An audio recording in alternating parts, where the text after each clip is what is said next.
the chair asked you in the first round of questions about whether there's any ethical violations in regard to using fetal tissue for taste tests, cosmetics, or human and animal DNA testing. And I think Mr. Donovan and Ms. Cunningham expressed concern, but you did not.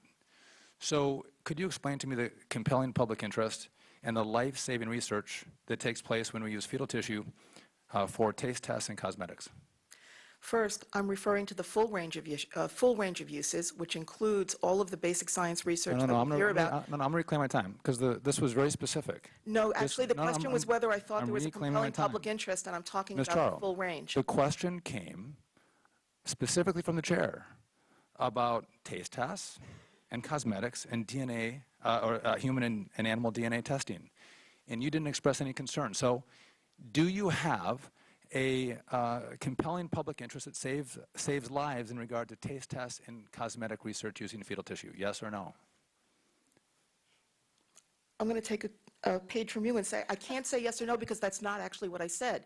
I did not express no concern. I said those uses are probably more frivolous, but they are among the many uses for tissue. So let me ask you this. Do you think there is a compelling public interest in saving lives if we use fetal tissue for taste tests and cosmetics?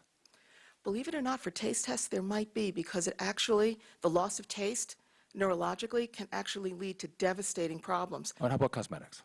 Depends on which cosmetic you're talking about. A lot of those skin grafts are considered aesthetic, but they're also very, very helpful. Is there any research that you think is inappropriate using fetal tissue? Well, using any tissue, fetal or adult, I find the cosmetic uses in Hollywood sometimes to be so frivolous, I'd be perfectly happy to see us abandon them. I want to be clear, because it seems that you are here advocating on the behalf of fetal tissue research and stem cells. You've also consulted for companies that are involved in those activities. And the CV you provided in preparation for your testimony in 2002, you were the scientific advisory board of WI Cell, and in their website it shows that it does stem cell research. In 2012, you were a consultant to Cleveland Biolabs, and in their SEC filings, Cleveland Biolabs says it uses proprietary stem cell lines in its products. And then in 2006, you were a consultant to Stem Cells, Inc.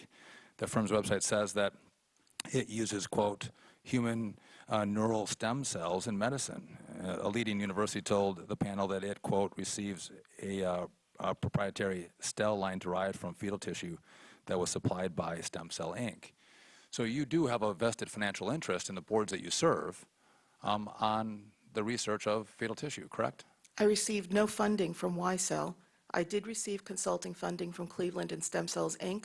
Okay, Those were not embryonic stem cells, by the way, that we were talking about. So you do have a financial interest in? Not at present, no. But you have in the past?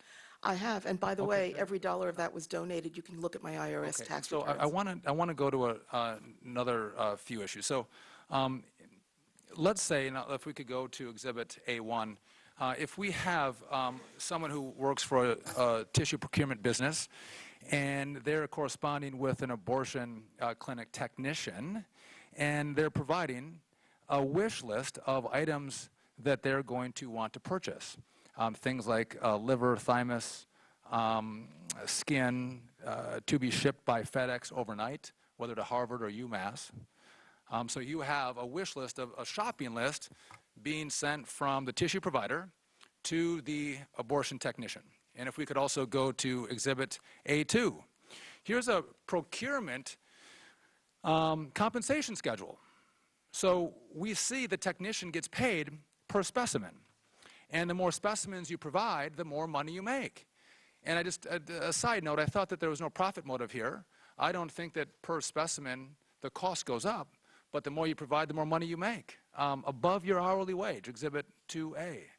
And then if you go to Exhibit A3, you have the consent form that the technician brings out to the mom to garner consent for the abortion. And I would just note, if the panel would look at their Exhibit A3, anywhere in there does it say that the technician has a financial interest where they obtain $35 per specimen, up to 10 specimens, and $45 per specimen for those from 11 to 20? Does the financial incentive, is that shown in Exhibit A2, or I mean, sorry, A3? If you look at that quickly. No, it's not there. Okay. Does that concern you that we have the technician who is receiving the shopping list from the business, and it's also the person that's going to go in and obtain consent from the mom, and there's a financial component to it? Mr. Donovan, does that give you any pause or concern ethically? Well, I think that you have correctly shown that this would never pass muster for an IRB. Ms. Cunningham? Yes, it has ethical problems. Gentleman's time is. My time has expired. I'm getting gaveled down. I yield